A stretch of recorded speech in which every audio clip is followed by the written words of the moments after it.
চলো আজ তোমাদের সাথে পরিচয় করাবো মা দুর্গা দশভুজা আর কি অন্নপূর্ণা রোবট সব কিছু একসাথে।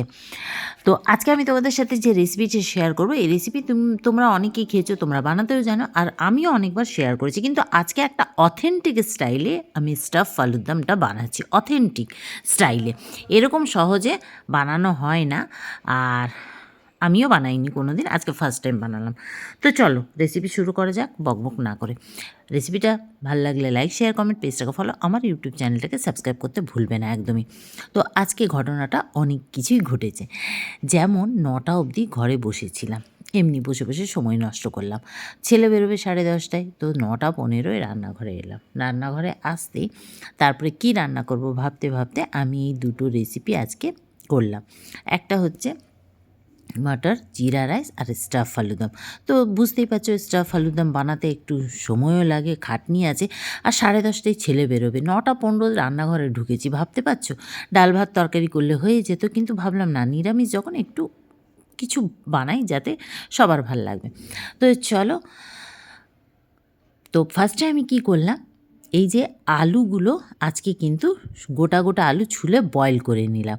স্টাফ আলুর দমে কিন্তু কাঁচা আলুরই ভেতরের শাঁসগুলো বার করতে হয়। তো আমি কি করলাম, আলুটা নুন দিয়ে সিদ্ধ করে তারপরে এখানে রেখে দিলাম ঠান্ডা হতে। আর এখানে দেখো গাজর গ্রেট করা, বিট গ্রেট করা নিয়েছি, আর নিয়ে প্রথমে জিরে ফোড়ন দিয়ে দিয়েছি, কাঁচা লঙ্কা দিয়েছি, দিয়ে তারপরে একটু আদা বাটাও দিলাম, আর গাজর গ্রেট করা, বিট গ্রেট করা দিয়ে দিলাম, দিয়ে আর একটু পনির একদম ভেঙে ভেঙে টুকরো করে দিয়ে দিলাম, আর যে আলুগুলো ভেতর থেকে বেরিয়েছে সেটা দিলাম।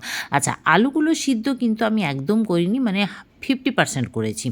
তো খুব ভালোভাবে দেখো আলুর ভেতরে শাঁসটা কিন্তু বেরিয়ে গেছে সিদ্ধ করাতে, কিন্তু খুব সাবধানে বের করতে হবে, কারণ হাফ সিদ্ধ হয়ে রয়েছে সেজন্য। তো এদিকে দেখো এই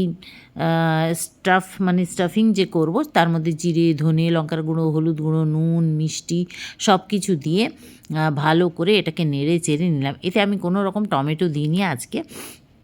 ভালো করে নেড়ে চেড়ে শুকনো একদম নেড়ে চেড়ে ভালো করে নামিয়ে নিলাম সব রকম মশলা দিয়ে, ব্যাস আর কি।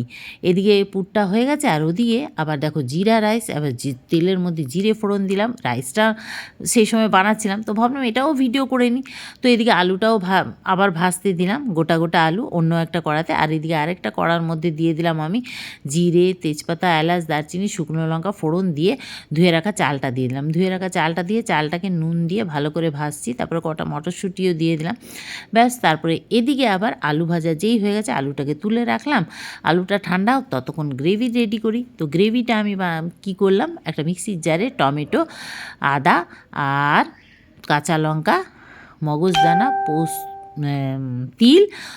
পোস্ত দিইনি, তিল, কাজু দিয়ে এর একটা পেস্ট করে নিলাম। তো পেস্টটা করে ওদিকে আবার তেলে জিরে, তেজপাতা, শুকনো লঙ্কা, এলাচ, দারচিনি ফোড়ন দিলাম ঝোলটা করতে, মানে গ্রেভিটা বানাতে। তো ওর মধ্যে ওই পেস্টটা দিয়ে দিলাম, পেস্টটা দিয়ে আবার বেসিক মশলা ধনে, জিরে, লঙ্কার গুঁড়ো, হলুদ গুঁড়ো সব দিয়ে দিলাম, নুন মিষ্টি দিয়ে দিলাম। আচ্ছা, এদিকে রাইসটাই পরিমাণ মতো জল দিয়ে ঢেকে রাখলাম, ঢেকে একদম লো হিটে রাখলাম। তো তারপরে দেখো খুলে তোমাদের দেখালাম যে একদম ওপরে মটরগুলো ভেসে উঠেছিল, আর ব্যাস একদম ঝরঝরে হয়ে গেছে। আবারও এটাকে ঢেকে, অল্প একটু জল ছিল, আবারও এটাকে ঢেকে একটু রেখে দিলাম। রেখে দিতে তারপরে ব্যাস জলটা একদম টেনে গেছে, আর এদিকে চালটাও খুব ভালোভাবে সিদ্ধ হয়ে গেছে। আর এবারে একটু ঘি দিলাম, ঘি দিয়ে এটাকেও নাড়িয়ে চাড়িয়ে হতে দিলাম আবারও।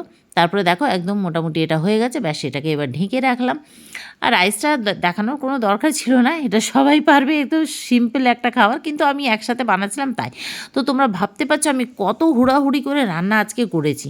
তারপরে ব্যাস এটাকে ঢেকে রেখে মশলা জল দিয়ে, মিক্সির জার ধুয়ে জল দিয়ে এটাকেও ঢেকে রাখলাম সুন্দরভাবে 5 থেকে 6 মিনিট। তো দেখো 5 থেকে 6 মিনিট পর একদম ঢাকাটা খুললাম, তেল ছেড়ে এসছে, আবারও নেড়ে চেড়ে ওই যে আলু যে বেরিয়েছিল না, যেটা আলু মানে বের করেছিলাম আলুর শাঁসটার ভেতর থেকে, ওটাও দিয়ে দিলাম গ্রেভিতে। কী করবো, নষ্ট করবো বলো? তারপরে জল দিয়ে গ্রেভিটা ফুটতে দিলাম। ফুটতে দেবার পরে এর মধ্যে দিয়ে দিলাম ওই পুরভরা আলুগুলো, গরম মশলার গুঁড়ো আর ঘি দিয়ে এটাকে একদম লো হিটে একদম 7 থেকে 8 মিনিট রান্না হতে দিলাম, ব্যাস। এদিকে ছেলেরও ওটা গ্রেভিটা হতে হতে ছেলের বক্সও রেডি করে দিলাম, রাইসটা দিয়ে দিলাম, একটা বক্সে শসা দিয়ে দিলাম, আর এদিকে দেখো গ্রেভিটাও হয়ে গেছে, ব্যাস ওকে তুলে দিয়ে দিলাম। আচ্ছা, তোমরা চাইলে এতে কিন্তু একটু কসুরি মেথিও দিতে পারো, আমি আর দিলাম না কসুরি মেথিটা।